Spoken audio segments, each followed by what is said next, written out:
ವಸ್ತುನಿಷ್ಠತೆ, ವಿಶ್ವಾಸಾರ್ಹತೆ, ನಿಖರತೆಗಾಗಿ ನೋಡ್ತಾ ಇರಿ ನ್ಯೂಸ್ ಪುತ್ತೂರು, ಜನಮನದ ಪ್ರತಿಧ್ವನಿ. ಶುಭ ಮುಂಜಾನೆ. ನಾನು ಶ್ರೀಮಾ. ಇಂದಿನ ಮುಖ್ಯಾಂಶಗಳು: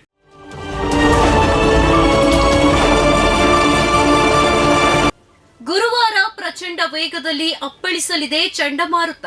ಬಂಗಾಳ ಕೊಲ್ಲಿಯಲ್ಲಿ ವಾಯುಭಾರ ಕುಸಿತದಿಂದಾಗಿ ಸೃಷ್ಟಿಯಾಗಿರುವ ಡಾನಾ ಚಂಡಮಾರುತ ಗುರುವಾರ ಬಂಗಾಳ ಕೊಲ್ಲಿ ತೀರದ ಪ್ರದೇಶಗಳಿಗೆ ಪ್ರಚಂಡ ವೇಗದಲ್ಲಿ ಅಪ್ಪಳಿಸಲಿದೆ ಎಂದು ಭಾರತೀಯ ಹವಾಮಾನ ಇಲಾಖೆ ಎಚ್ಚರಿಕೆ ನೀಡಿದೆ. ನಕಲಿ ಆಧಾರ್ ಕಾರ್ಡ್ ಬಳಕೆ, 3 ಬಾಂಗ್ಲಾ ಪ್ರಜೆಗಳ ಬಂಧನ. ಹಾಸನ ಜಿಲ್ಲಾ ಅಪರಾಧ ವಿಭಾಗದ ಪೊಲೀಸರು ನಕಲಿ ಆಧಾರ್ ಕಾರ್ಡ್ ಬಳಸಿಕೊಂಡು ನಗರದಲ್ಲಿಯೇ ವಾಸಿಸುತ್ತಿದ್ದ 3 ಬಾಂಗ್ಲಾದೇಶಿ ಪ್ರಜೆಗಳನ್ನು ಬಂಧಿಸಿದ್ದಾರೆ.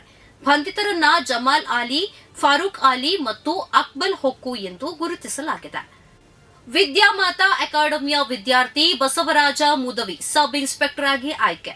ಸರ್ಕಾರಿ ನೇಮಕಾತಿಗಳಲ್ಲಿ ಹಂತ ಹಂತವಾದ ಯಶಸ್ಸು ಉನ್ನತ ಸ್ಥಾನಕ್ಕೇರಿಸುತ್ತದೆ ಎಂಬುದನ್ನು ಸಾಬೀತುಪಡಿಸಿದ ವಿದ್ಯಾಮಾತಾ ಅಕಾಡೆಮಿಯ ವಿದ್ಯಾರ್ಥಿ. ವಿದ್ಯಾಮಾತಾ ಅಕಾಡೆಮಿಯಲ್ಲಿ ಪೊಲೀಸ್ ಸಬ್ ಇನ್ಸ್ಪೆಕ್ಟರ್ ನೇಮಕಾತಿ ಪರೀಕ್ಷೆಗೆ ಪೂರ್ವ ತಯಾರಿ ತರಬೇತಿಯನ್ನ ಪಡೆದ ಬಸವರಾಜ್ ರವರು ಕರ್ನಾಟಕ ರಾಜ್ಯ ಪೊಲೀಸ್ನ ಸಬ್ ಇನ್ಸ್ಪೆಕ್ಟರ್ 545 ಹುದ್ದೆಯ ನೇಮಕಾತಿ ಪ್ರಕ್ರಿಯೆಯ ಎಲ್ಲಾ ಹಂತಗಳಲ್ಲಿ ಉತ್ತೀರ್ಣರಾಗಿ ನೇಮಕಾತಿಗೊಂಡಿರುತ್ತಾರೆ. ಕರಾಟೆ ಸ್ಪರ್ಧೆಯಲ್ಲಿ ನರೇಂದ್ರ ಪದವಿ ಪೂರ್ವ ಕಾಲೇಜಿನ ವಿದ್ಯಾರ್ಥಿ ನಿಕ್ಷೇಪ್ ಕೃಷ್ಣ ಎಸ್ಜಿಎಫ್ಐಗೆ ಆಯ್ಕೆ.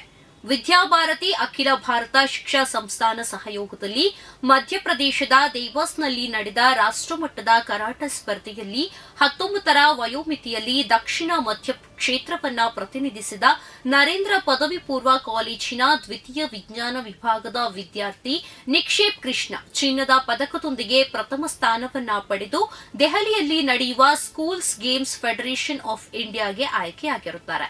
ತುಳು ಭಾಷೆಯನ್ನ ಕರ್ನಾಟಕದ 2ನೇ ಅಧಿಕೃತ ಭಾಷೆಯನ್ನಾಗಿಸುವುದರಲ್ಲಿ ನಿರಂತರ ಹೋರಾಟ. ಗೋವಾ ತುಳು ಕೂಟ ಉದ್ಘಾಟಿಸಿ ಶಾಸಕ ಅಶೋಕ್ ರೈ ಮಾತನಾಡಿದರು. ತುಳು ಕರಾವಳಿಗರ ಮಾತೃಭಾಷೆ. ತುಳುವಿಗೆ ಅದರದೇ ಆದ ಇತಿಹಾಸವಿದೆ. ತುಳು ಭಾಷೆಯನ್ನ ಕರ್ನಾಟಕದ 2ನೇ ಹೆಚ್ಚುವರಿ ಭಾಷೆಯನ್ನಾಗಿಸುವುದರಲ್ಲಿ ನಿರಂತರ ಹೋರಾಟ ಅಗತ್ಯವಿದೆ ಎಂದು ಪುತ್ತೂರು ಶಾಸಕ ಅಶೋಕ್ ರೈ ಹೇಳಿದರು. ಅವರು ಅಕ್ಟೋಬರ್ 20ರಂದು ತುಳು ಕೂಟ ಗೋವಾ ಇದರ ವತಿಯಿಂದ ಉತ್ತರ ಗೋವಾದ ಪೋವರಿಂ ಪುಂಡಲೀಕ ದೇವಸ್ಥಾನದ ಸಭಾಂಗಣದಲ್ಲಿ ನಡೆದ ಗೋವಾ ತುಳುಕೂಟವನ್ನ ಉದ್ಘಾಟಿಸಿ ಮಾತನಾಡಿದರು. ಪ್ರತಿದಿನದ ಸುದ್ದಿಗಳಿಗಾಗಿ ನೋಡ್ತಾ ಇರಿ ನ್ಯೂಸ್ ಪುತ್ತೂರು, ಜನಮನದ ಪ್ರತಿಧ್ವನಿ. ಧನ್ಯವಾದಗಳು. ವಸ್ತುನಿಷ್ಠತೆ, ವಿಶ್ವಾಸಾರ್ಹತೆ, ನಿಖರತೆಗಾಗಿ ನೋಡ್ತಾ ಇರಿ ನ್ಯೂಸ್ ಪುತ್ತೂರು, ಜನಮನದ ಪ್ರತಿಧ್ವನಿ.